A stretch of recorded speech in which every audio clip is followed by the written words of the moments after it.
Hace unos sábados atrás dije que antes de mi presentación tomaría unos minutos para hablarles del proyecto médico misionero en el cual estamos involucrados, como también para hablarles de la actualidad profética.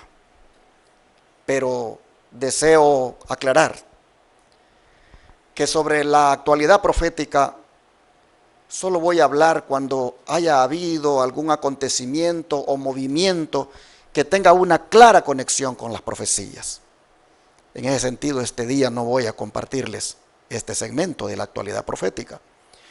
Pero sí debo decir, en cuanto al proyecto médico misionero, que mientras el arquitecto nos entrega el plano para sacar el permiso de construcción, pues nosotros seguimos en la limpieza del terreno, que ya se ha estancado por varias semanas debido a las muchas lluvias que hemos tenido.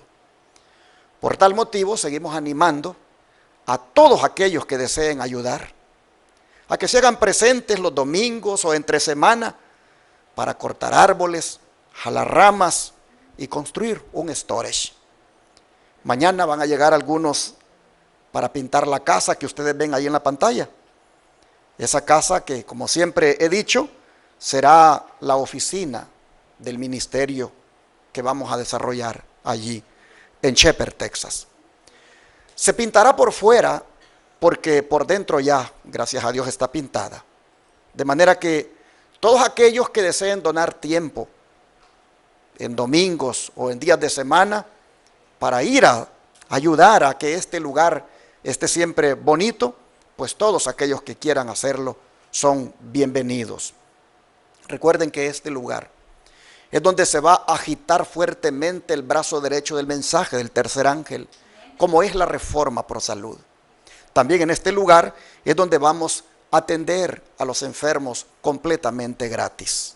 Así que todos son bienvenidos a aportar, a ayudar con sus manos para que esto realmente sea una realidad. Espero el próximo sábado presentar unas fotos de lo que el arquitecto ya está haciendo. Ustedes saben, los arquitectos, ellos hacen las cosas hermosísimas. Y no las quise presentar ahora porque quiero ver si él va a ajustar algo allí o lo va a dejar así. Pero cuando uno mira eso, dice, wow, qué hermoso. Esperamos en Dios de que así quede, hermoso para la honra y la gloria del Señor. El otro sábado espero presentar esas fotos. Pero para aquellos que quieran unirse a nosotros, apoyándonos económicamente para que este lugar donde gratuitamente haremos esta obra médica misionera, aquellos que deseen apoyarnos, pues aquí están las formas de cómo hacerlo. Ahí está usted con su teléfono, puede tomarle ahí con la cámara a ese código QR y ahí encontrar las formas que también están ahí a la par, ¿verdad? De cómo usted puede apoyar esta obra. Algunos hermanos envían por Cele, esa aplicación, las transferencias que hacen de su cuenta de banco. El número que usan es el que siempre este servidor promueve y que está allí, es el 214-881-4029. Esta semana me han estado entrando en el teléfono notificaciones de hermanos y hermanas que envían a través de Cele transferencias directas de su cuenta de banco aquí en los Estados Unidos. Otros lo están haciendo a través de PayPal, otros lo están haciendo a través de Western Union, a través de RIA. Otros llaman y dicen, saque de la tarjeta lo que el Señor ha puesto en mi corazón. Y entonces sacamos lo que nos dicen en el mismo instante cuando estamos hablando con ellos. Maneras, hermanos, y formas o detalles de estas formas que puedan ustedes querer saber, comuníquense con este servidor al 214-881-4029 o al WhatsApp más 1-214-881-4029. De antemano, muchas gracias, porque hasta aquí ustedes no nos han dejado de apoyar y estamos seguros que lo van a seguir haciendo, para que cuando este plano el arquitecto lo entregue y lo sometamos al condado y el condado lo apruebe, hermanos, como siempre he dicho, allí habrán recursos para empezar el proyecto y también para terminarlo por la gracia de Dios. Muchas gracias a los que nos apoyen de aquí en adelante y los que lo han estado haciendo. Ahora vamos a nuestro tema de hoy. Este día nuevamente quiero compartir un tema de verdad presente, como es el de la doctrina bíblica del santuario. Como muchos adventistas saben, este es uno de los pilares de nuestra fe. Y en relación a esto, a manera de serie, ya he presentado 7 estudios. Así que permítanme ahora presentar el tema número 8, el cual tiene por título Lecciones del Arca del Pacto. El Arca del Pacto, hermanos, fue el primer mueble que Dios le dijo a Moisés que elaborara para aquel santuario portátil que también él había ordenado a Moisés que construyera allá en el desierto. Hay importantes lecciones que aprender relacionadas con este mueble, el Arca del Pacto. Y vamos a comenzar a estudiarlas a partir de este día. Y cuando digo comenzar a partir de este día, es porque en un solo mensaje no es posible decirlo todo. Así que habrán otros mensajes que le van a dar continuidad a este tema. Lo primero que tenemos que afirmar hoy es, hermanos, que el arca es el único mueble sobre el cual Dios manifestaba de una manera especial la presencia divina. Por esa razón, varios pasajes bíblicos describen a Dios como morando sobre o entre los querubines que se encontraban sobre el arca, como ustedes los pueden ver en el dibujo que está en su pantalla. Algunos de esos pasajes a los que me refiero son los siguientes. Vamos al libro de Éxodo, capítulo 25, versículo 10 al 22. Dijo el Señor: harán también un arca de madera de acacia, cuya longitud será de 2 codos y medio, su anchura de codo y medio y su altura de codo y medio. Me gustaría hacer un comentario aquí. ¿Por qué de madera de acacia? Porque resulta que la madera de acacia es una madera fina, es una madera dura y ningún insecto puede hacerle daño. Aparte de eso, era una madera muy adecuada para hacer muebles. Los árboles de acacia crecían entre 6 a 8 metros de alto. Podía perfectamente también sacarse tablas hasta de 4 metros de largo, y era muy adecuada esa madera como para hacer esta arca que Dios dice que hagan de 2 codos y medio. Bueno, sigamos adelante porque aquí vienen las instrucciones de lo que había que hacer con la madera de acacia. La cubrirás de oro puro por dentro y por fuera, y harás sobre ella una cornisa de oro alrededor. Paremos aquí. ¿Por qué tenía que el arca ser de oro puro por dentro y por fuera? ¿Por qué las tablas de la madera de acacia ahora había que cubrirlas de oro puro? Porque el oro es un símbolo de la santidad de Dios. Y Dios es santo tanto por dentro como por fuera. Por eso había que cubrirla de oro puro por dentro y por fuera. ¿Qué más sigue diciendo? Fundirás para ella 4 anillos de oro, que pondrás en sus 4 esquinas, 2 anillos a un lado de ella y 2 anillos al otro lado. Harás unas varas de madera de acacia, las cuales cubrirás de oro, y meterás las varas por los anillos a los lados del arca, para llevar el arca con ellas. Las varas quedarán en los anillos del arca, no se quitarán de ella. Y pondrás el arca el testimonio que yo te daré. Y harás un propiciatorio de oro fino, cuya longitud será de 2 codos y medio y su anchura de codo y medio. Dejo aclarar que el propiciatorio aquí es la tapadera del arca. El testimonio que se pondría en el arca, o sea, dentro de ella, ya lo miraremos en un momento. Bueno, dice que después de que la tapadera fuera de oro fino, entonces dice que había que hacer también, dice el verso 18, 2 querubines de oro labrados a martillo. Los harás en los 2 extremos del propiciatorio, o sea, en los 2 extremos de la tapadera del arca. Harás pues un querubín en un extremo y un querubín en el otro extremo, de una pieza con el propiciatorio. Harás los querubines en sus 2 extremos. Y los querubines extenderán por encima las alas, cubriendo con sus alas el propiciatorio, sus rostros el uno enfrente del otro, mirando al propiciatorio los rostros de los querubines. Y pondrás el propiciatorio encima del arca, y en el arca pondrás el testimonio que yo te daré. Y de allí me declararé a ti y hablaré contigo de sobre el propiciatorio, de entre los 2 querubines que están sobre el arca del testimonio, todo lo que yo te mandare para los hijos de Israel. Interesante que los querubines tenían que mirar hacia abajo, hacia el propiciatorio, como indicando que ellos tienen un gran respeto por lo que hay dentro del arca. Ellos tienen una gran reverencia por ese testimonio que está adentro.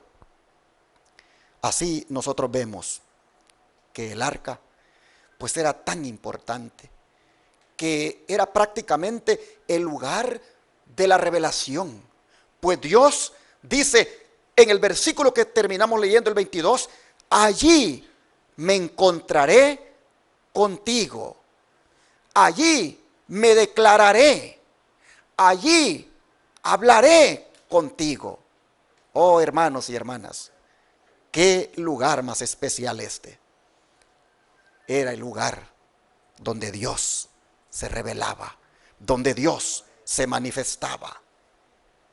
Y como eso era de conocimiento en todo Israel, muchos, sabiendo de que allí se revelaba el Señor, hermanos y hermanas, cuando oraban, sus mentes, su mirada, la ponían sobre aquella arca, porque sabían que allí se revelaba Dios. Y hombres como el rey Ezequías, dice la Escritura, que tuvo esa confianza de dirigirse allí en oración. Vamos a leer 2 Reyes 19, verso 15. 2 Reyes 19, verso 15.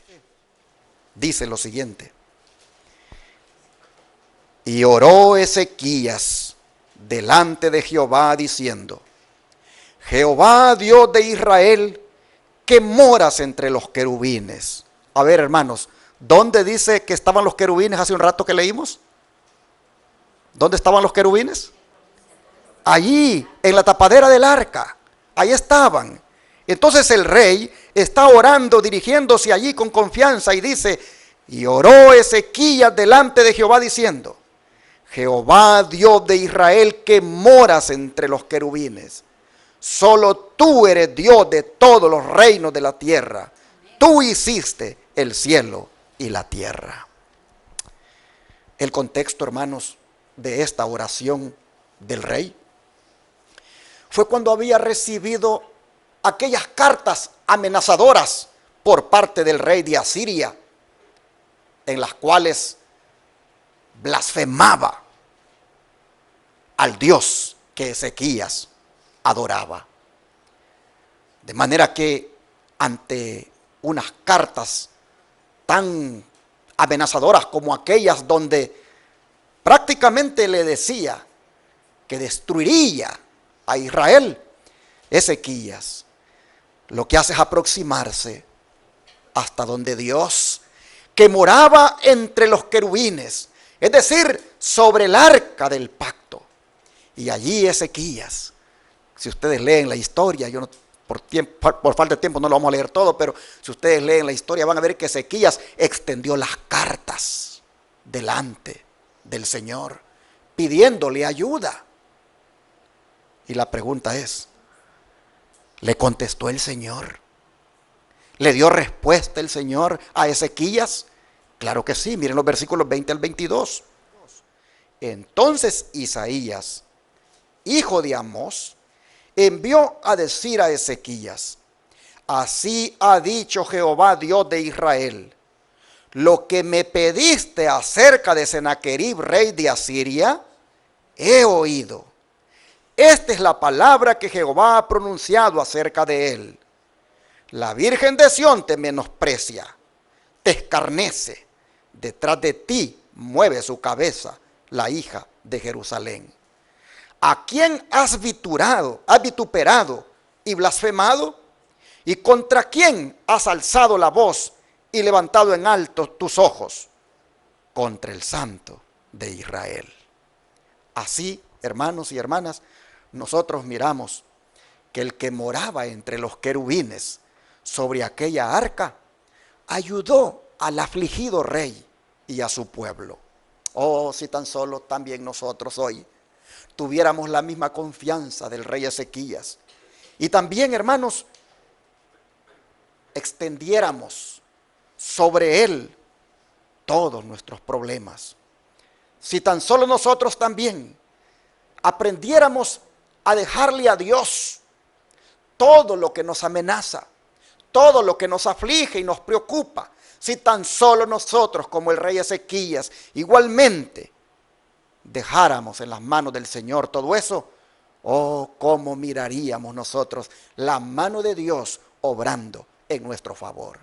Miraríamos cómo Él también se haría cargo de nuestros problemas, de nuestras dificultades, aún de nuestros enemigos. Miraríamos que la mano del Señor intervendría en nuestro favor. Sin embargo, no hay nada que nos impida ejercer esa confianza que Ezequías ejerció, pues las Escrituras dicen que nos acerquemos confiadamente. ¿A dónde, hermanos? Al trono de la gracia, allá donde Dios mora también en medio de los querubines, que nos acerquemos allí con una confianza plena, pues allí hay, dice, oportuno socorro para cada uno de nosotros. Así que no importa la aflicción que tengamos, no importa el problema que estemos enfrentando, no importa, hermanos, el futuro sombrío que nos espera, acerquémonos con confianza al trono de la gracia, allí donde Dios mora entre los querubines, y como Ezequías, hermanos, dejémosle todo en las manos a nuestro Dios. Él obrará a nuestro favor. Ahora, me gustaría que nos concentráramos en el contenido del arca, pues lo que tenía adentro el arca, eso era, hermanos, lo que le daba valor. ¿Y qué era lo que contenía dentro del arca? Las 2 tablas de piedra, escritas con los 10 mandamientos. Moisés nos cuenta que Dios no solamente pronunció con su propia voz esos 10 mandamientos, sino que también los escribió con su propio dedo. Leamos dichas palabras en Deuteronomio 5, verso 22. Estas palabras habló Jehová a toda vuestra congregación en el monte, de en medio del fuego, de la nube y de la oscuridad, a gran voz, y no añadió más. Y las escribió en 2 tablas de piedra, las cuales me dio a mí. Hermanos y hermanas, el don de profecía, comentando esto que Moisés nos dice acá, que estas palabras, es decir, las que fueron escritas en 2 tablas de piedra, fueron escritas, hermanos, expresadas por el Señor, en medio, como dice aquí Moisés, de fuego, de nube y de oscuridad, y a gran voz. Estas palabras que Moisés nos dice acá, el don de profecía las comenta de la siguiente manera. Dice Consejo sobre la Salud, página 355, que al proclamar los 10 mandamientos a los hijos de Israel con su propia voz, Dios demostró su importancia. Hermanos y hermanas, los mandamientos de la ley de Dios son importantes. El hecho, dice, de que Dios los haya declarado con su propia voz, dicen que son importantes. Dice que dio a conocer su majestad y autoridad como soberano del mundo con una pavorosa grandeza. Y que hizo esto para impresionar a la gente con el carácter sagrado de su ley y la importancia de obedecerla. El poder y la gloria con que la ley fue promulgada revela su importancia. Es la fe que una vez fue dada a los santos por medio de Cristo nuestro Redentor, que hablaba desde el Sinaí. A ver, hermanos, según esta declaración, ¿cuál es la fe que una vez fue dada a los santos? Ni más ni menos que la promulgación de la santa ley de Dios y su importancia de obedecerla. Esto, dice la sierva del Señor, es la fe que una vez fue dada a los santos. Pero noten, dice que esa fe o enseñanza o doctrina fue dada a los santos. ¿Quiénes son los santos? Un santo en la Escritura, ¿quién es, hermanos? Es una persona apartada, consagrada para Dios.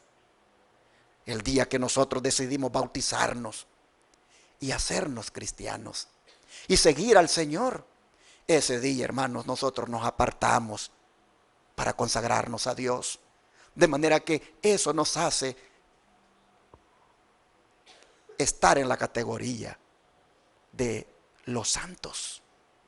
Porque el término santo es apartado, separado, consagrado al Señor. Dice que a los santos, dice la sierva del Señor, la ley, la promulgación de la ley, a los santos les ha sido dada por medio de Cristo. Y hermanos y hermanas, siendo así, ¿cuál debería ser la actitud de esa fe que fue dada a los santos, como es la promulgación de la santa ley de Dios, la doctrina de la santa ley de Dios, la enseñanza de la santa ley de Dios? ¿Cuál debería ser la actitud de los santos hacia ella? Creo que el que mejor nos puede decir cuál debe ser la actitud es Judas. Vamos al libro de Judas, allá cerquita del Apocalipsis, capítulo 1, que es un solo capítulo, el verso 3. Dice: amados, por la gran solicitud que tenía de escribiros acerca de nuestra común salvación, me ha sido necesario escribiros exhortándoos que contendáis ardientemente por la fe que ha sido una vez dada a los santos. A ver si podemos entender lo que Judas está diciendo. Lo que Judas dice es que él tenía un gran deseo de escribir un tratado acerca de la salvación, pero como de una manera de repente decidió mejor escribirle a los cristianos a que contiendan ardientemente por la fe que una vez fue dada a los santos. ¿Qué quiere decir Judas con esto? Lo que Judas dice: defiendan esa fe. Defiendan esa fe que una vez fue dada a los santos. Y que Elena White dice: es la santa ley de Dios que fue dada allá en el monte Sinaí. Judas dice: defiendan esa fe. El término contender es defender. ¿Por qué tenemos que nosotros, que nos consideramos por la gracia de Dios, desde el día en que nos entregamos al Señor, nos consideramos como santos? ¿Por qué tenemos que defender esa fe? ¿Por qué tenemos que defender esa doctrina? Por lo que dice el verso 4, miren ustedes. Porque algunos hombres, dice Judas, han entrado encubiertamente. Los que desde antes habían sido destinados para esta condenación. Hombres impíos que convierten en libertinaje la gracia de nuestro Dios y niegan a Dios, el único soberano, y a nuestro Señor Jesucristo. ¿Por qué los santos debemos defender la enseñanza de la santa ley de Dios? ¿Por qué los santos debemos defender la fe que una vez fue dada a los santos, que es la santa ley de Dios? ¿Por qué? Porque en este tiempo, dice Judas, han surgido hombres, se han infiltrado en las iglesias bajo el título de pastores y están enseñando a la gente un libertinaje al decirles: no necesitan guardar los mandamientos, no están obligados a guardar la ley de Dios, porque no estamos bajo la ley, sino bajo la gracia. Cuando estos predicadores, llámese pastores, promueven solo la gracia en detrimento de la santa ley de Dios, lo que están promoviendo es, hermanos, como siempre se ha dicho, una gracia que raya en el libertinaje. ¿Por qué? Porque la gente, bajo esa sola enseñanza de que estamos bajo la gracia, oh hermanos, la gente en su mayoría no le importa la obediencia a los santos mandamientos. Y aquí nosotros encontramos en estas palabras de Judas la razón de la defensa de la doctrina de la obediencia a la santa ley de Dios. Las iglesias hoy en día, hermanos y hermanas, han caído en apostasía cuando la mayoría de feligreses, como repito, bajo la gracia no quieren nada con la ley de Dios. Y por eso es que millones, en vez de guardar el santo sábado que dice la ley de Dios que hay que guardar, por eso es que millones están guardando el domingo. ¿Por qué razón? Porque los que se infiltraron en la iglesia, dice Judas, están promoviendo un libertinaje, están haciendo de la gracia un libertinaje, y con eso niegan al Señor Jesucristo, con la manera de cómo viven, con su desobediencia, llevan el nombre de Cristo, pero lo niegan, dice Judas. Hermanos y hermanas, qué importante es que nosotros en este tiempo nos pongamos del lado de la verdad y defendamos la verdad. Cuán importante es que nosotros nos pongamos del lado de la santa ley de Dios y la defendamos ante los ataques que recibe por parte de muchos que dicen ser ministros. Hermanos y hermanas, si el mundo conociera la santa ley de Dios, el mundo entero guardaría el santo sábado. Si el mundo conociera lo que dice la santa ley de Dios, el mundo entero no andaría en la idolatría, adorando imágenes que son prohibido, hermano, eso, allí por los santos mandamientos de la ley de Dios. Todos los que hoy en día promueven, hermanos, una salvación por gracia, pero sin obediencia a los santos mandamientos de la ley de Dios, simplemente están tergiversando la gracia y están promoviendo el libertinaje para seguir pecando.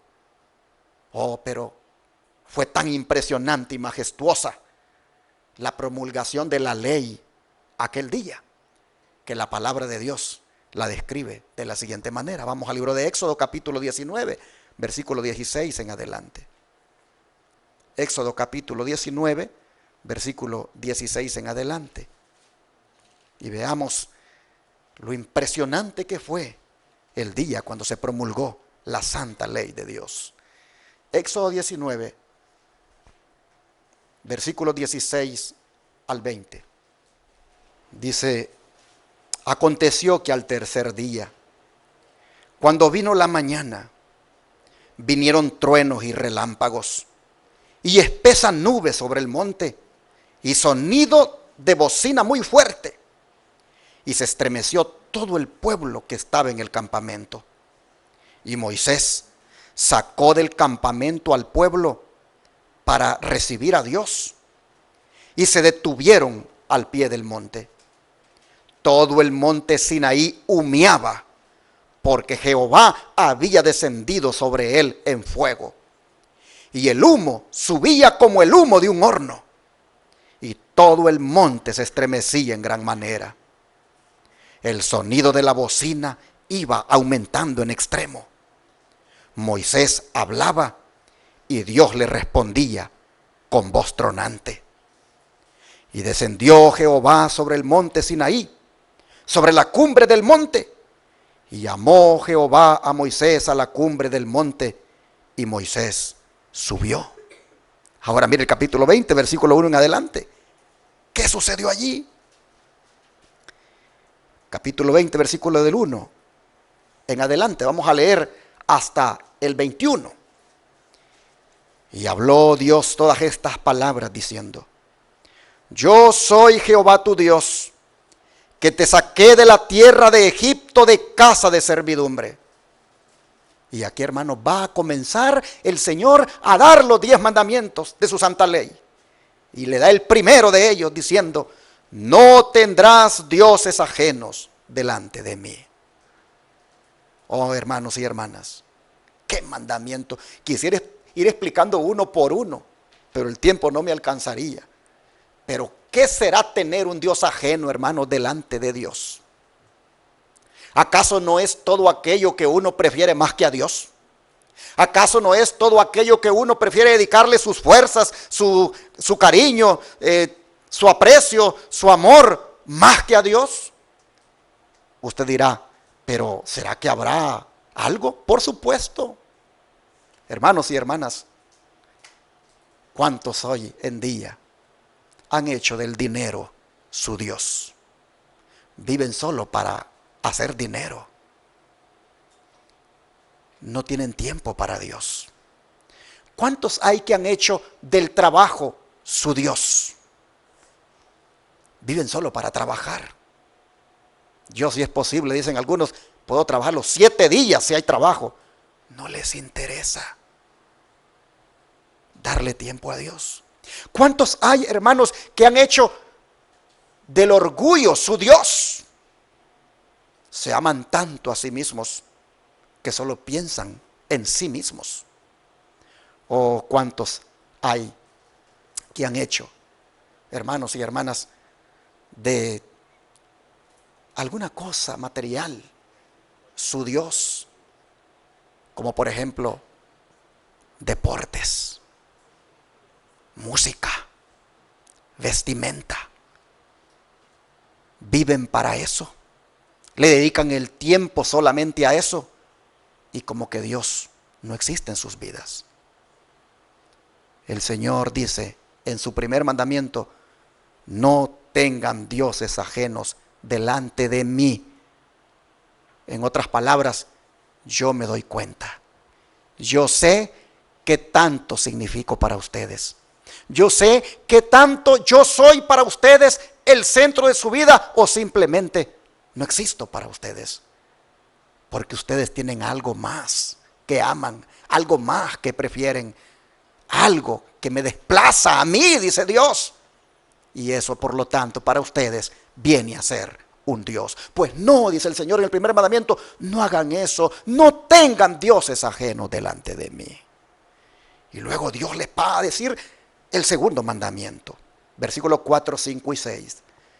No te harás imagen, ni ninguna semejanza de lo que esté arriba en el cielo, ni abajo en la tierra, ni en las aguas debajo de la tierra. No te inclinarás a ellas, ni las honrarás. Porque yo soy Jehová tu Dios, fuerte, celoso, que visito la maldad de los padres sobre los hijos hasta la 3ª y 4ª generación de los que me aborrecen. Y hago misericordia a millares, a los que me aman y guardan mis mandamientos. Noten cómo el segundo mandamiento, el Señor lo da para que no caigamos en la idolatría. Para que nosotros no estemos adorando ídolos. ni de madera, ni de papel. Oh, hermanos y hermanas, el Señor dice, yo soy celoso. Pero el celo de Dios no es movido por la envidia, como es el celo del hombre, sino que es movido por la santidad.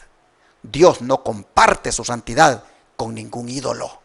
Por lo tanto, dice el Señor, los que me adoran, los que me siguen, los que creen en mí, me deben de adorar solamente a mí. Así nosotros vemos cómo el segundo mandamiento prohíbe la idolatría, prohíbe la adoración de imágenes. Pero vamos al tercer mandamiento.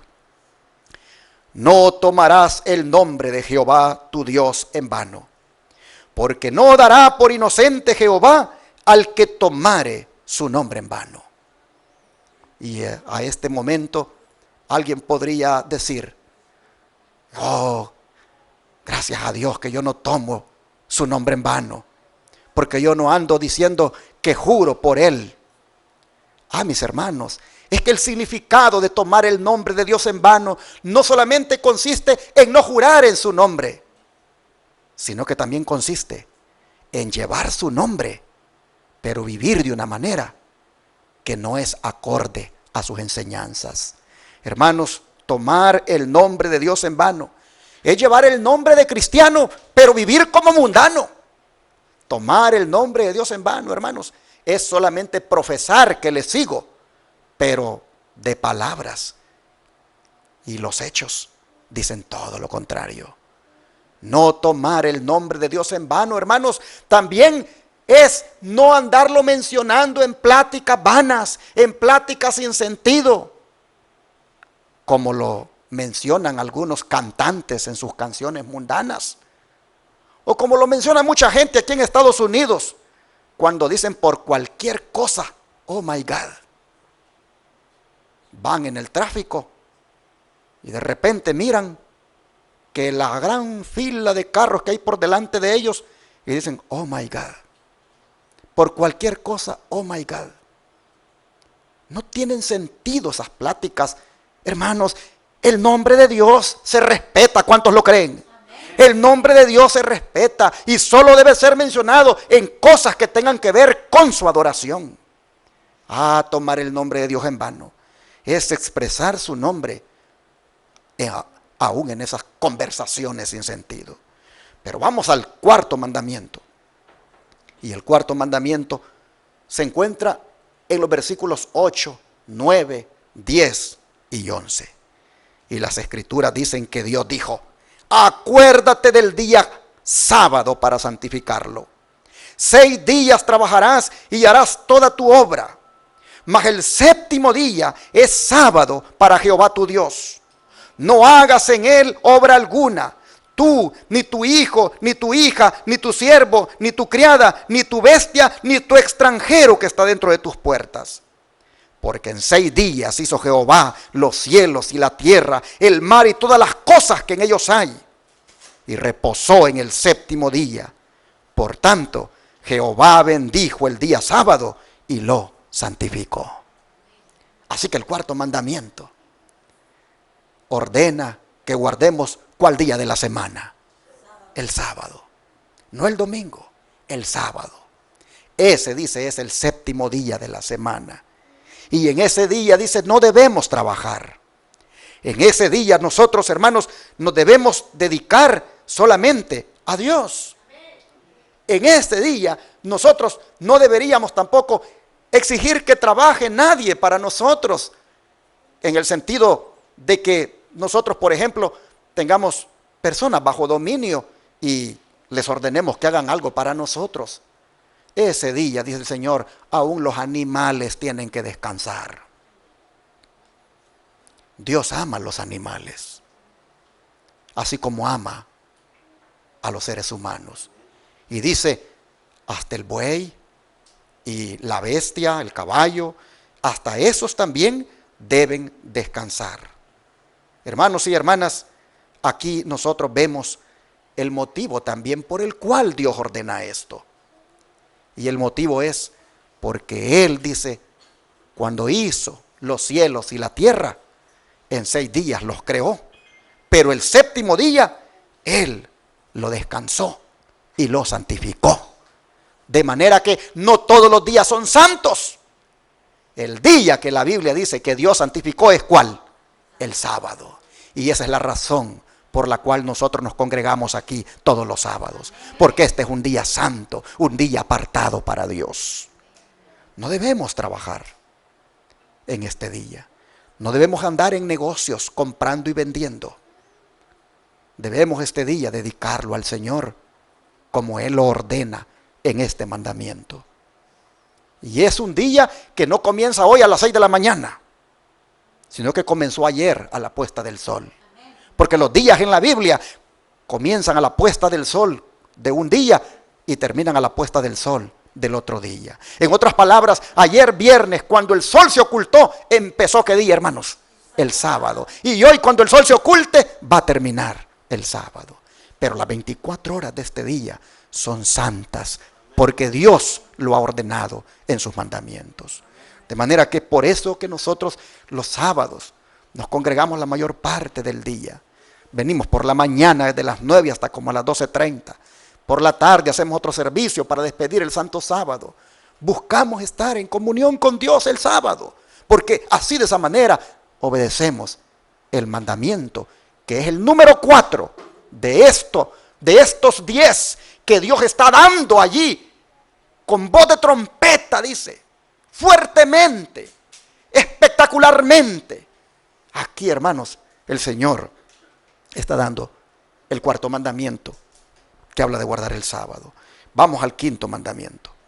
Y el verso 12 dice: honra a tu padre y a tu madre, para que tus días se alarguen en la tierra que Jehová tu Dios te da. Y aquí nosotros creo que entendemos muy bien lo que esto significa. Significa respetarlos, significa velar por ellos, significa estar pendiente de ellos, significa, mis hermanos, obedecerle siempre a ellos. Y luego vamos al mandamiento que sigue, el número 6, y este está en el verso 13. Dice, ¿qué cosa? No matarás. Ustedes saben que la antesala del homicidio es el odio. De manera que en no matarás debemos incluir eso de no odiar a nadie, de no tener rencor contra nadie, de no guardar en el corazón algo contra alguien, porque eso es la antesala del homicidio. No matarás. Vamos al siguiente mandamiento, el 7, el verso 14. No cometerás adulterio. Y esto, pues es algo que el mundo hoy en día no le importa. Y el adulterio está a la orden del día. ¿Qué es el adulterio? Es cuando una mujer o un hombre, estando casados, optan por ser infieles a los votos matrimoniales y se va, ya sea él a buscarse otra mujer o ella a buscarse otro hombre. Hermanos y hermanas, esto está hoy en día siendo común en el mundo. Oh, si tan solo la gente volviera a la santa ley de Dios, no se romperían los matrimonios, porque este mandamiento salvaguarda los matrimonios. Este mandamiento protege al matrimonio. Si los esposos y las esposas siempre lo tuvieran en su corazón y lo obedecieran, no habría matrimonios rotos e hijos con sus corazones destrozados. Así que vamos ahora al siguiente mandamiento, el verso 15. No hurtarás, que también es no robarás. No te quedes con el cambio que te dieron de más equivocadamente en la tienda. Si 10 centavos te dieron de más, regresa esos 10 centavos. No busques quedarte con algo que sabes que no te lo deberían de dar, pero a lo mejor por equivocación te lo dieron. Devuélvelo. Devuélvelo, porque a lo mejor se equivocaron. Oh, pero ¿quiénes hay que en el cheque les apareció $100 de más? Y dicen, ay, qué bendición. Y tal vez saben que les han dado $100 de más. ¿Qué tal si Si el que hace los cheques se equivocó y puso $100 de más, ¿por qué mejor no le preguntas al que te dio el cheque y le dices, oye, yo veo $100 de más aquí? Eso es ser honesto. Pero cuando solo lo miramos y nos quedamos con ese cheque, con esos $100 de más, estamos robándonos $100. Oh, hermanos y hermanas, no robarás. Abarca tantas cosas. Y Dios lo dijo allí, en el monte Sinaí. Pero luego viene para cerrar, el noveno mandamiento, versículo 16, viene Dios y dice, no hablarás contra tu prójimo falso testimonio. En otras palabras, no andes chismeando de la gente. No andes levantando falsos. Hay quienes dicen, no, pero yo no digo falso, yo lo que digo es la verdad. Siempre es un chisme. Porque andas divulgando, desprestigiando, desacreditando la imagen de otro. Si algo tienes que decir de alguien, ve y díselo a él, pero no se lo digas a otro. Porque eso es divulgar un rumor y cae en la categoría del chisme. Oh, hermanos y hermanas, no levantemos falso testimonio, no hablemos de la gente lo que no es. Así dice el noveno mandamiento. Y para cerrar, el 10º dice, versículo 17, no codiciarás la casa de tu prójimo, no codiciarás la mujer de tu prójimo, ni su siervo, ni su criada, ni su buey, ni su asno, ni cosa alguna de tu prójimo. Y aquí, hermanos y hermanas, está el motivo de el egoísmo, el motivo de muchas desgracias que ocurren en la tierra, en la humanidad. La codicia, el deseo exacerbado de querer tener más y tener lo que uno no tiene. Allí está asociada con la avaricia, con el egoísmo. Y así, hermanos, aunque dije que no iba a tener tiempo, pero creo que valió la pena, mejor que lo hiciera, prácticamente explicado los mandamientos de la santa ley de Dios, estos que están siendo dados en el monte Sinaí. Pero miren ustedes el versículo 18 al 21, esta palabra, estos mandamientos están siendo dados de una manera tan espectacular que vean lo que dijo el pueblo. Versículo 18. Todo el pueblo observaba el estruendo y los relámpagos y el sonido de la bocina y el monte que humeaba. Y viéndolo el pueblo temblaron y se pusieron de lejos. Y dijeron a Moisés, habla tú con nosotros y nosotros oiremos, pero no hable Dios con nosotros para que no muramos. Y Moisés respondió al pueblo, no temáis, porque para probaros vino Dios, y para que su temor esté delante de vosotros, para que no pequéis. Entonces el pueblo estuvo a lo lejos, y Moisés se acercó a la oscuridad en la cual estaba Dios. Miren ustedes la diferencia entre el pueblo y Moisés. Mientras el pueblo se alejaba de Dios, Moisés se acercaba a Dios. Porque Moisés tenía, hermanos, la plena certeza de que Dios le había aceptado como su hijo y que él estaba haciendo lo recto y por lo tanto tenía la confianza de acercarse.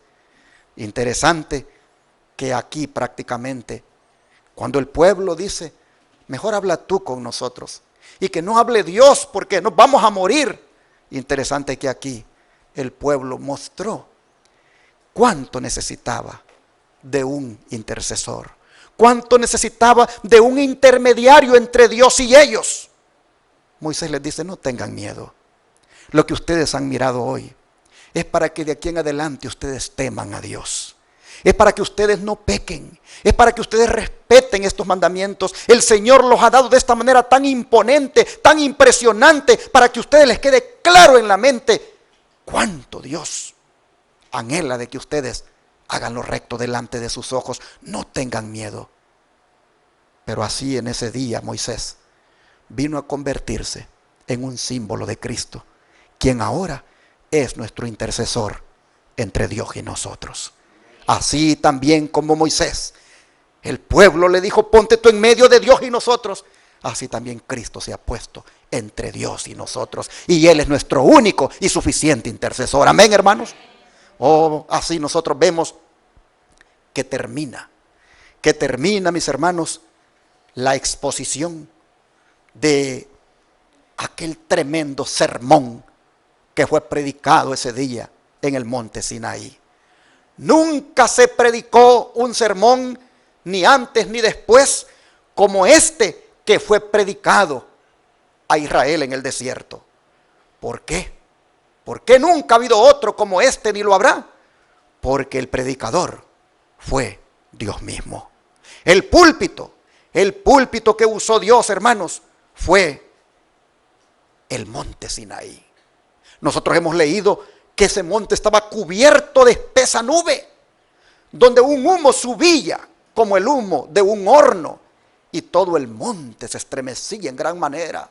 El púlpito de Dios aquel día fue movido fuertemente por su poder. Y la congregación aquel día fue convocada al sonido de bocina, al sonido de trompeta. Y es un sonido, dice la Escritura, que aumentaba más y más fuerte. Moisés vino a ser aquel día el diácono de Dios, pues él se encargó de decirle al pueblo que guardara silencio y que se mantuvieran en un límite determinado. Moisés, como todo un diácono, él, hermanos, puso orden en la congregación.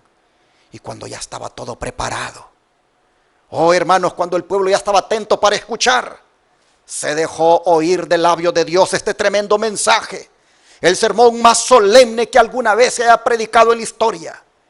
El tema del sermón fue los 10 mandamientos. Los 10 mandamientos que regiría la conducta de las naciones. Los 10 mandamientos que regirían la conducta de las familias.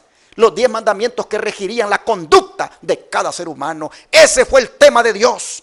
10 mandamientos, hermanos y hermanas, que también reflejan el carácter de Dios, que es amor. Oh, por eso se resumen esos 10 mandamientos en amar a Dios y amar a ¿quién? Al prójimo. Mis hermanos y hermanas, ¿por qué el Señor habla de primero amar a Dios y luego amar al prójimo? Porque nadie que no ame a Dios puede amar a su prójimo. Y por eso Él, antes de dar los 6 mandamientos que tienen que ver en nuestra relación con el prójimo, primero dio los 4 mandamientos que tienen que ver en nuestra relación con Dios. Nosotros vemos, mis hermanos, en ese detalle, que el que guarda los primeros 4 mandamientos que tienen que ver con Dios, podrá perfectamente guardar los otros 6 que tienen que ver con su prójimo.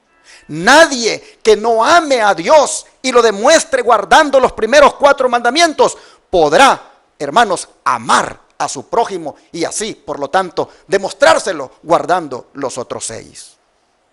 Es necesario que el que dice que ama al prójimo lo demuestre amando a Dios primero, guardando los primeros 4 de la primera tabla de la santa ley de Dios.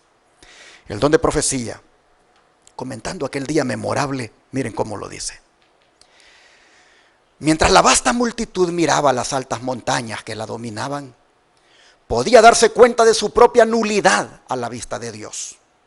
Al lado de estas rocas inconmovibles, excepto por el poder de la voluntad divina, Dios se comunicó con los hombres. Y para que su palabra quedara siempre clara y visible en sus mentes, proclamó en medio de truenos y rayos con terrible majestad la ley que había dado en el Edén y que era el trasunto de su carácter. Esta palabra trasunto quiere decir copia. De manera, hermanos, que en la santa ley de Dios nosotros tenemos una copia del carácter de Dios. Queremos saber cómo es Dios, miremos su santa ley. Allí está reflejado su carácter. Esa ley es la copia de Él. Por eso es tan tan importante y por eso la dio a conocer de esta manera tan espectacular como hemos leído. Dice que las palabras, dice, fueron escritas sobre tablas de piedras por el dedo de Dios. Así, dice, la voluntad del Dios infinito fue revelada a un pueblo que estaba llamado a hacer conocer a toda nación, tribu y lengua los principios de su gobierno en el cielo y en la tierra. Hoy los testimonios, tomo 2 páginas 364. Israel, hermanos, fue escogida para que fuera modelo de todas las naciones.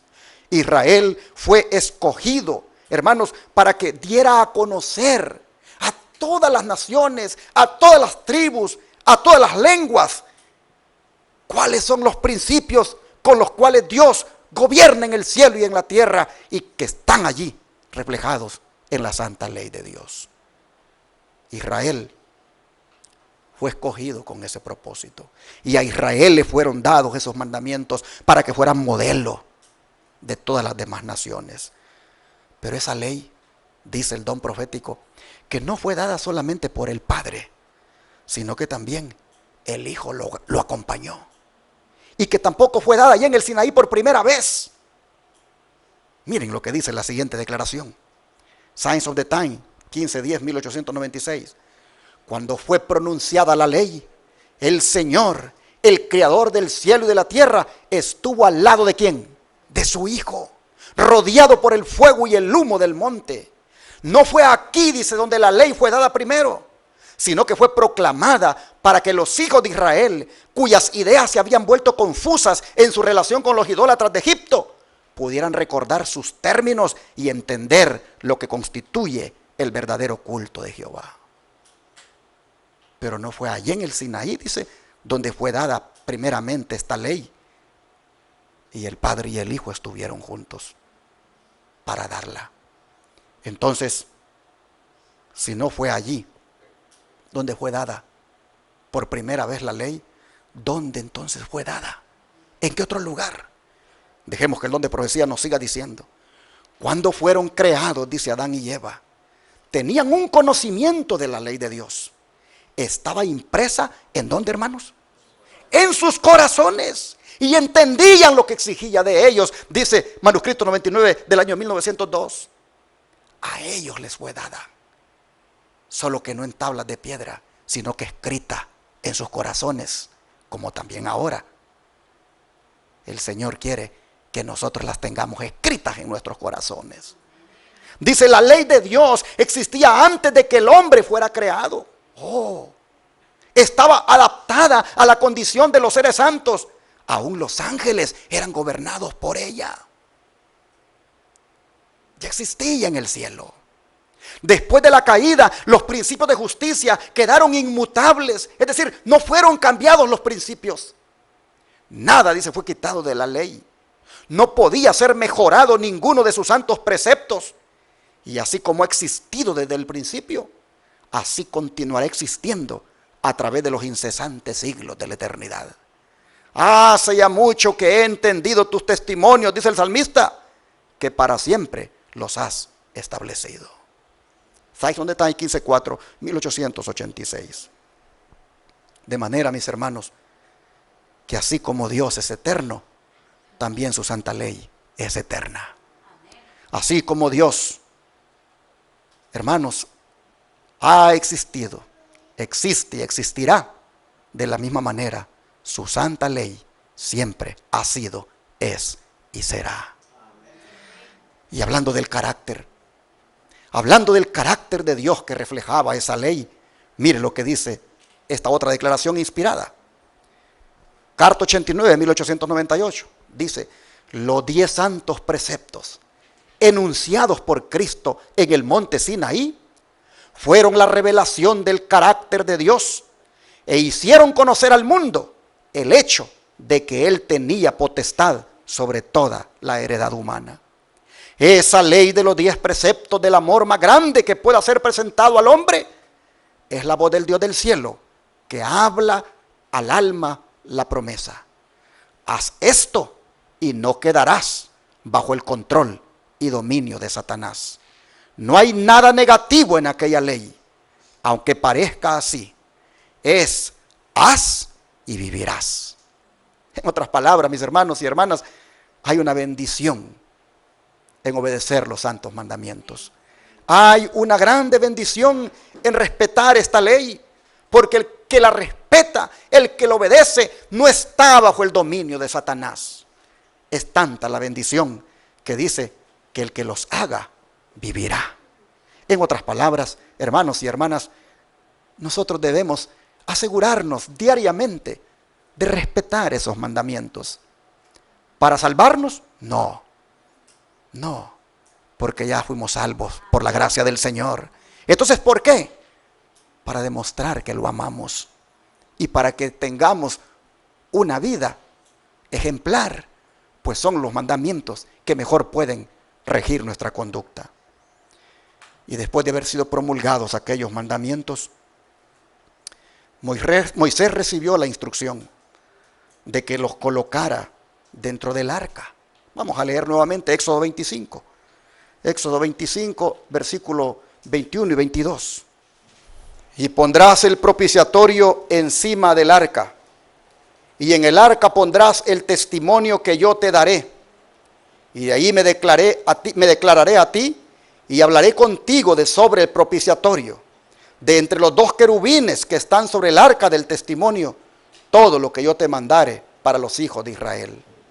Noten que a Moisés se le instruye de que el testimonio, porque así se le llama a los santos mandamientos, a Moisés se le instruye de que los coloque en el arca, que los coloque en ese mueble de oro tan especial que Dios ha ordenado hacer. Pero resulta que Moisés, antes de que cumpliera con esa disposición, dicen las Escrituras que experimentó un gran disgusto. Y tan disgustado estaba que las quebró. Leamos aquí mismo en Éxodo capítulo 32, versículo 15 al 19. Dice: y volvió Moisés y descendió del monte trayendo en su mano las dos tablas del testimonio. Las tablas escritas por ambos lados, de uno y otro lado, estaban escritas. Y las tablas eran obra de Dios. Y la escritura era escritura de Dios grabada sobre las tablas. Cuando oyó Josué el clamor del pueblo que gritaba, dijo a Moisés: alarido de pelea hay en el campamento. Y él respondió: no es voz de alaridos de fuertes, ni voz de alaridos de débiles, voz de cantar oigo yo. Y aconteció que cuando él llegó al campamento y vio el becerro y las danzas, ardió la ira de Moisés y arrojó las tablas de sus manos y las quebró al pie del monte. Oh, hermanos, el pueblo estaba en tremenda idolatría. No era extraño que Moisés arrojara las tablas violentamente al suelo y las quebrara, porque al hacerlo de esa manera, Moisés indicó que así como ellos habían quebrantado su pacto con Dios, así también Dios quebrantaba su pacto con ellos. Ellos se habían comprometido a obedecer esos mandamientos. Ellos se habían, hermanos, comprometido a respetar esa ley. Pero luego, como dicen, estaban ya bailando ante un ídolo, ante un becerro que habían hecho. Y lo estaban, hermanos, adorando. Idolatría de la peor clase era la que estaban practicando. El don de profecía nos dice acerca de ese acto de Moisés de quebrar las tablas lo siguiente: el haber roto las tablas de piedra era solo una representación del hecho de que Israel había quebrantado el pacto que tan recientemente había hecho con Dios. El texto bíblico dice: airaos, pero no pequéis. Se refiere a la justa indignación contra el pecado que surge del celo por la gloria de Dios y no al enojo promovido por la ambición del amor propio. Herido. Tal fue el enojo de Moisés. Testimonios para los Ministros, tomo 101, página 1890. Moisés se airó. Moisés se llenó de ira, pero no pecó, porque fue ira que surgió del celo que tenía por la gloria de Dios. No era ira como el que se manifiesta hoy. Así nosotros vemos que esta fue una ira justificada, porque el celo por su Dios, el celo por su santa ley, a Moisés lo consumió. Pero Dios, hermanos, tuvo misericordia de su pueblo y lo perdonó, dice la Escritura.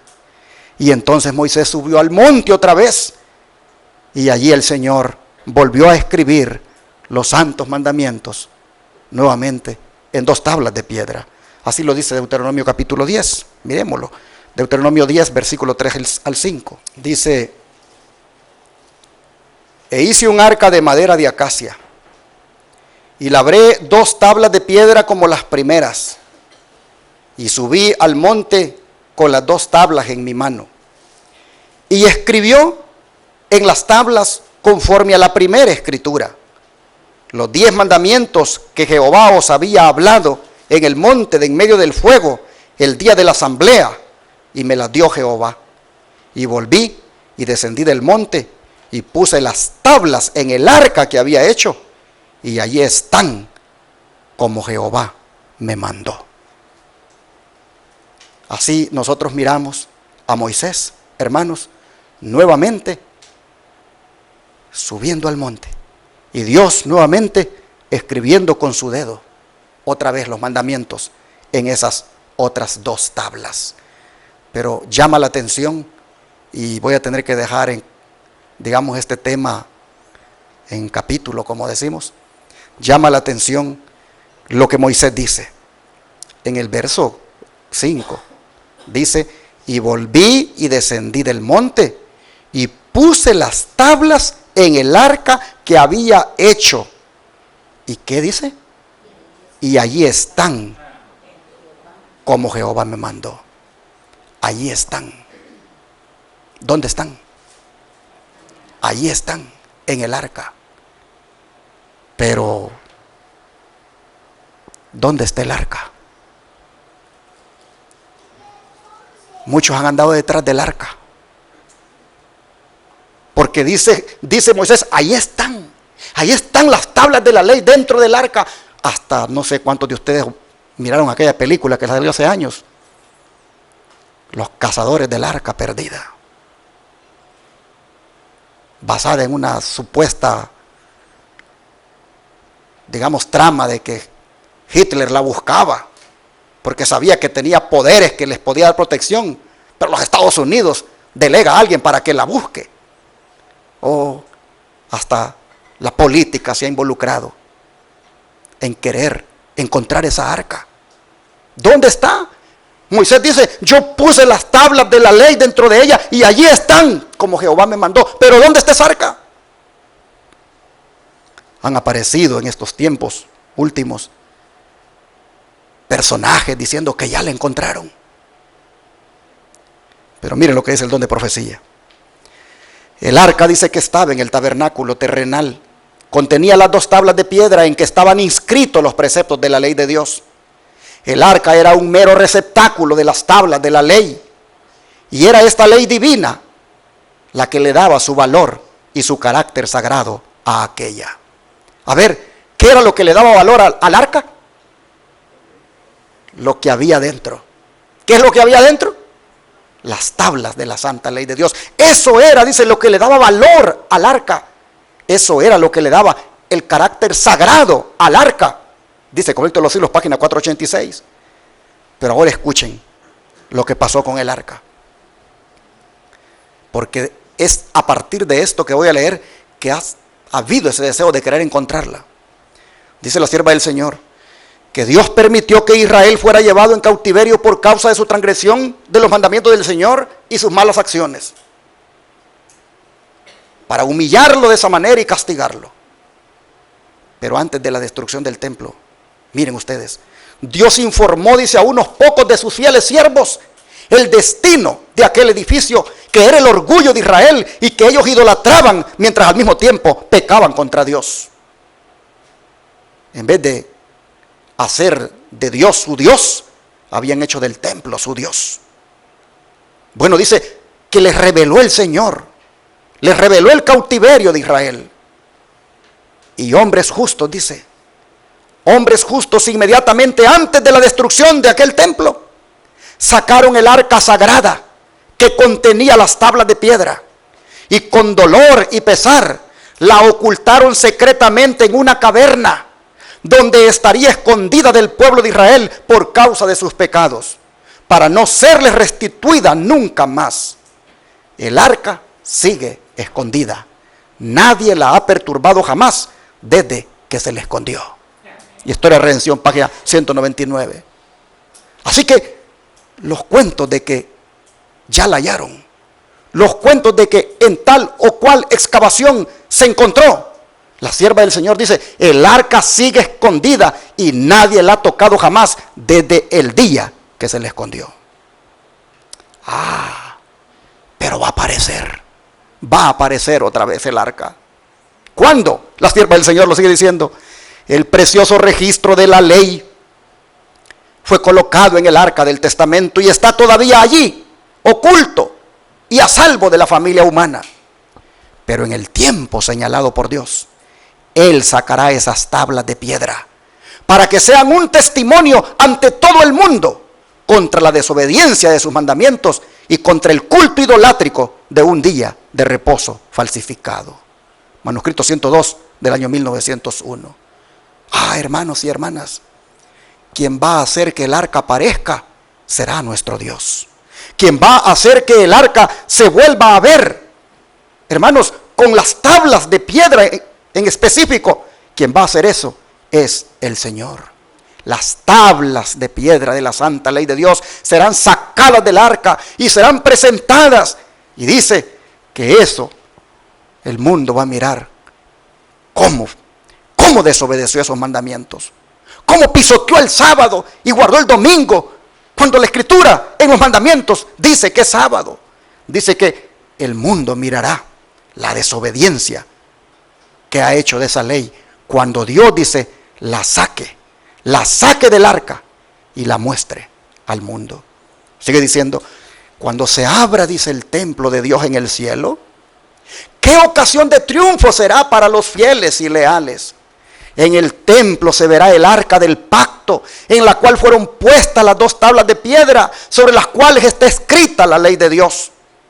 Esas tablas de piedra serán sacadas de su escondedero, y en ellas se verán los 10 mandamientos esculpidos por el dedo de Dios. Esas tablas de piedra que ahora están en el arca del pacto serán un testimonio convincente de la verdad y de la vigencia de la ley de Dios. Carta 47 del año 1902. El mundo vendrá a ver al final de los días, cuando Dios aparezca, que cometió un gravísimo error al no haber obedecido los santos mandamientos. Del arca del pacto, el Señor las ha de sacar para mostrarlas. Sigue diciendo el don de profecía, la santa ley de los 10 mandamientos, escritas sobre tablas de piedra por el dedo de Dios y colocadas en el arca, es la norma de justicia. Aparecerá ante el obediente y el desobediente en el gran día final, y todos los malvados serán condenados por ella. Verán sus acciones procedentes de un carácter depravado. Verán que los actos que realizaron sirvieron para continuar la rebelión que comenzó en las cortes celestiales. Verán toda la crueldad y toda la maldad que han deshonrado a su Creador y que produjo la miseria que llena el mundo. Manuscrito 5, año 1904. Entonces, hermanos, la gente mirará que con justa razón serán condenados porque no quisieron respetar los santos mandamientos. Pero todavía hay más citas, y ya con estas voy a ir terminando, como esta que dice, hay un santuario, y en el santuario está el arca, y en el arca están las tablas de piedra, sobre las cuales está escrita la ley pronunciada desde el Sinaí, en medio de las escenas de terrible grandeza. Estas tablas de piedra están ¿a dónde, hermanos? En el cielo, y serán manifestadas en aquel día, cuando el juez se siente y los libros sean abiertos y los hombres sean juzgados conforme a las cosas escritas en los libros. Serán juzgados por la ley escrita por el dedo de Dios y dada a Moisés para ser colocada en el arca. Se lleva un registro de los hechos de todos los hombres y de acuerdo a sus obras, todo hombre recibirá la sentencia, si fueron buenos, si fueron buenas o si fueron malas. Manuscrito 20 del año 1906. Hermanos y hermanas, pueden decirnos que en tal o cual lugar ya la encontraron, pero por inspiración sabemos que ella se encuentra en el reino de los cielos y que el Señor se encargará de que aparezcan.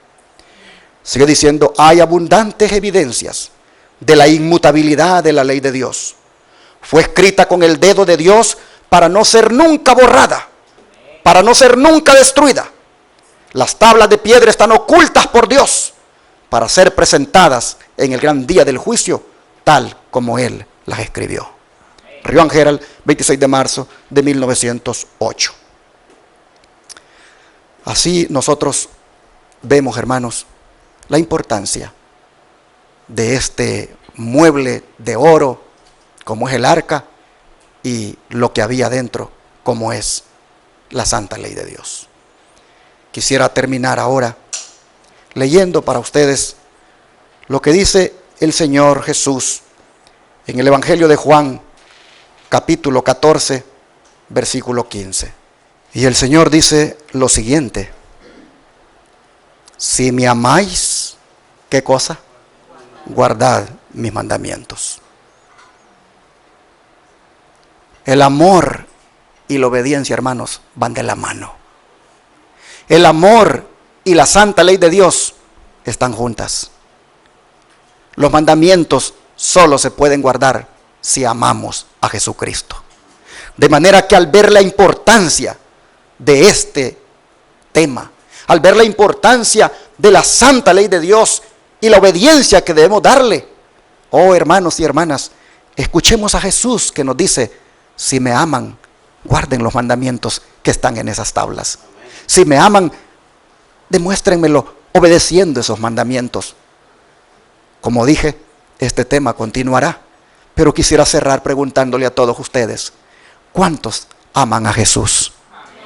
Entonces, mis hermanos, por amor a Él, por lo que hizo por nosotros, por su grande sacrificio, por su gran salvación que ha provisto, por amor a Él, guardemos sus santos mandamientos hoy y siempre. ¿Queremos tener una mejor familia? ¿Queremos tener una mejor conducta en la vida? ¿Queremos ser, hermanos, ejemplares, modelos para otros? Respetemos la santa ley de Dios. Hagámoslo por amor a nuestro Señor. Vamos a pedirle a Él que nos dé su poder para obedecer sus santos mandamientos. Arrodillémonos. Padre nuestro que estás en los cielos, este día en la doctrina bíblica del santuario hemos levantado el estandarte de tu santa ley. Una ley que el mundo pisotea, una ley que inclusive desde los púlpitos se menosprecia, destacando tu gracia, oh Señor. No se enfatiza que debemos obedecerla. Oh Padre, este día nosotros te pedimos que, siendo como el Israel moderno, siendo como el pueblo de Dios de antaño, oh Padre, nosotros defendamos esta verdad siempre. Nosotros levantemos siempre, Señor, este estandarte de la manera que debe ser. Es decir, diciéndole al mundo que sí están vigentes todavía, que sí se deben respetar, que se deben poner por obra. Oh Padre, te pedimos que nos ayudes a ser ejemplo para el mundo, para los vecinos, para toda la gente, de lo que nosotros hemos alcanzado al obedecerla. Y si no estamos, Señor, siendo ese ejemplo, si no estamos disfrutando la bendición de la obediencia plena a ella, hoy te pedimos, Padre, que nos des tu poder para obedecerla como tú lo mandas. Que nosotros, Señor, con tu ayuda, busquemos, Padre, aplicar en la vida cada principio, cada enseñanza que posee cada uno de estos mandamientos. Te pedimos, Señor, que nuestro amor a ti y nuestro amor al prójimo lo demostremos de ahora en adelante respetando estos mandamientos. Que obedezcamos tu voz que nos ha dicho: si me aman, guárdenlos. Entonces, Señor, danos ese amor que te ame tanto que con gozo y alegría lo guarde. Gracias, Padre, por enseñarnos esto, y pedimos que esta bendición la podamos experimentar todos los días. Te lo pedimos en el nombre de Jesús. Amén.